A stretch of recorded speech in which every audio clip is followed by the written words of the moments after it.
தேவனுடைய பரிசுத்த நாமத்திற்கு மகிமை உண்டாவதாக. இன்றைய தியானம், இயேசு கிறிஸ்து உன்னை குணமாக்குகிறார். நம்முடைய தேவனுக்கு ஒரு பெயர் டாக்டர் ஜீசஸ் கிரைஸ்ட் எம்ஐ என்று நான் சொல்வது உண்டு.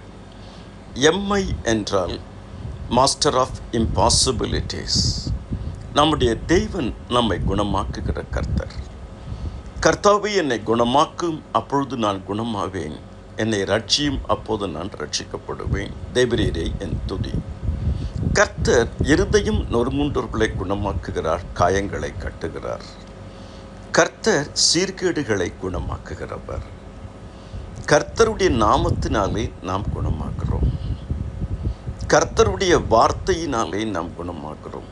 கர்த்தர் தமது வசனத்தை அனுப்பி அவர்களை குணமாக்குகிறார்.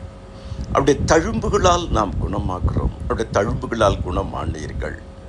அவருடைய இரத்தத்தினால் நாம் குணமாக்குறோம். அவரை பற்றும் விசுவாசத்தினால் நாம் குணமாக்குறோம். விசுவாசமுள்ள ஜெபம் பிணையாளியை ரட்சிக்கும். அவருடைய வழிகளில் நாம் நடக்கும்போது கர்த்தர் நம்மை குணமாக்க வல்லவராக இருக்கிறார். நான் அவர்கள் வழிகளை பார்த்து அவர்களை குணமாக்குவேன் என்று வேதம் சொல்லுகிறது. தேவன் ஜெபத்தை கேட்டு குணமாக்குகிறவர். தேவன் விண்ணப்பத்தை கேட்டு குணமாக்குகிறவர்.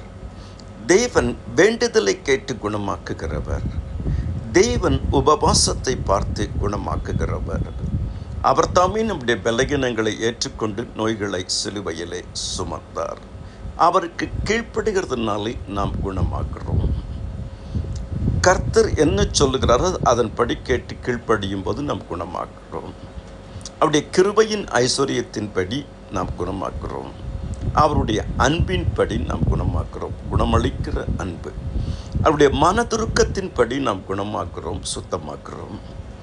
கர்த்தர் தாமே உங்கள் ஒவ்வொருவரையும் அபரிமிதமாக ஆசீர்வதிப்பாராக.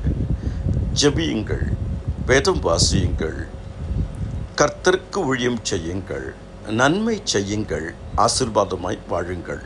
கர்த்தர் தாமே உங்கள் ஒவ்வொருவரையும் அபரிமிதமாக ஆசீர்வதிப்பாராக. ஆமென்.